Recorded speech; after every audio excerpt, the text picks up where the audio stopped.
Hey guys, so in today's video we are going to be talking about the Canucks' 5-4 shootout win versus the Philadelphia Flyers. First thing I want to talk about is the first Canucks goal, and that's because in the first period the Canucks had no momentum whatsoever. It was all Philadelphia. The Canucks barely touched the puck and they probably had like 10 seconds of offensive zone time. So going into that second period, down 1-0, it didn't look too good for the Canucks. And at the beginning of the second period, the Philadelphia Flyers were still carrying some momentum, but then Podkolzin, my favorite player on the entire world, he scores a goal to get the Canucks back into this game. His first goal of his NHL career, and I mean, it's a great shot. I know that Carter Hart cheated and just put his pads on the ice, but it's still a very nice placed goal, and it put the Canucks right back into this game. And really, after this Podkolzin goal, the Canucks absolutely dominated the second period. The second goal of the period was by Pettersson with like a bank shot off the boards that goes into Carter Hart because he wasn't in position.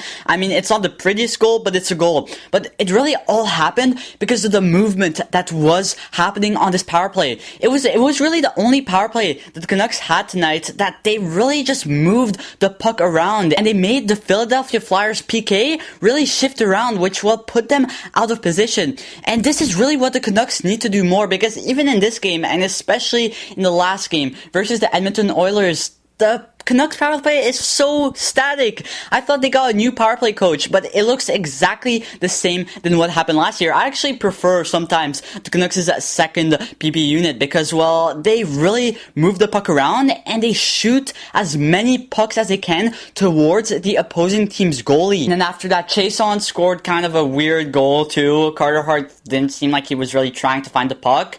It went off of Chason's foot. He didn't even know. It was another goal for the Canucks. Pretty much we were heading into the third period, 4-2. The Canucks really still dominated the third period for most of the time, but then in the last 5 minutes, pretty much everything fell apart. And then with 4 minutes left in the game, I'm pretty sure it was around that time, OEL takes a slashing penalty. And I mean, this call, it's a very weird call. I didn't see OEL's stick hit the Flyers player's face at all. I think the puck hit his face. I didn't think it hit the other player's chest, but I mean, that's a slashing call. I don't love it, but that's what happened. And then they score off of that, and I'm like, okay, it's still 4-3, we're fine, but the momentum of the crowd just carries the Flyers, and they tie the game up.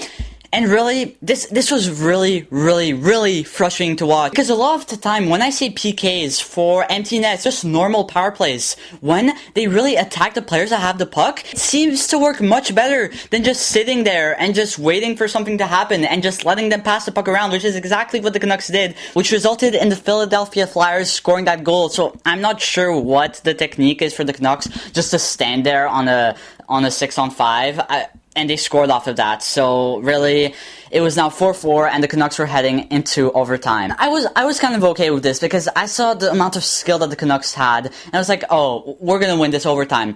And I mean, we pretty much did. I mean, Elias Pettersson and Quinn Hughes absolutely dominated that overtime. It was absolutely beautiful to see. But the Canucks didn't score. We went into the shootout, and PD and Miller both scored goals, and the Canucks won the game. And I think that the Canucks' best player in this game was Thatcher Demko, and I don't think you can really reason against it. He was lights out. This was Bubble Demko, even better than Bubble Demko. Not a single one of those goals that Philadelphia scored was really Demko's fault. I mean, every single one of his saves, he kept the Canucks in this game in the first period. It could have been like 4-0 for Philadelphia, but no, he kept them in the game, and he really made the difference for this Canucks team. And I know this is like the second game of the entire season, but I think that, Demko has a chance for this Vezina trophy because of how well he plays. Another player I wanted to talk about was Tucker Pullman. That's because I do not think people give enough credit to Tucker Pullman, because I paid close attention to him in this game,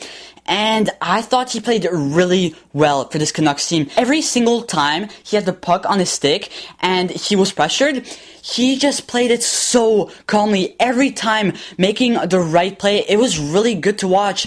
even if there was a big guy coming to hit him, he didn't freak out. He just played the safe play, and he pretty much didn't mess up in this entire game. There was this own goal that, well, he scored, but it really wasn't his fault. And overall, I was just really impressed with his play. While we're talking about the Canucks defense, I want to talk about Quinn Hughes' play, because compared to last year, I think it looks like he's really cleaned up his defensive side of the game. He's not making all those mistakes that we saw last year, and I'm a lot less nervous when he has the puck in his own zone. And now I want to talk about JT Miller, because even though he did score that shootout goal, I think there's something off about him. Every single time that he had the puck on the power play with a bunch of space, or just in general during the game, I was scared that he was going to give it away, because he did that a lot.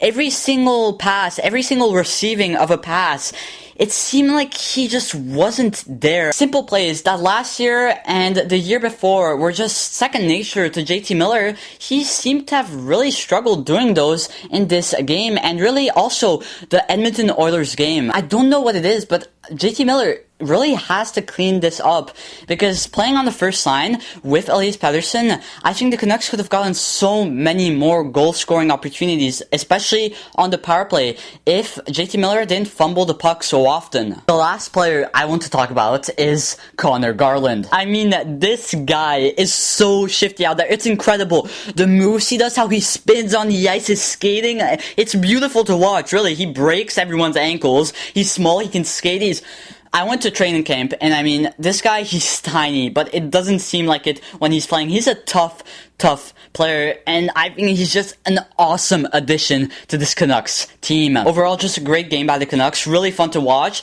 And I mean, having fans back in the stands, even though they're cheering for the other team, what a different atmosphere. And even at home, it makes the games so much more fun to watch. Anyways, I really hope you guys enjoyed, and I'll see you in the next video.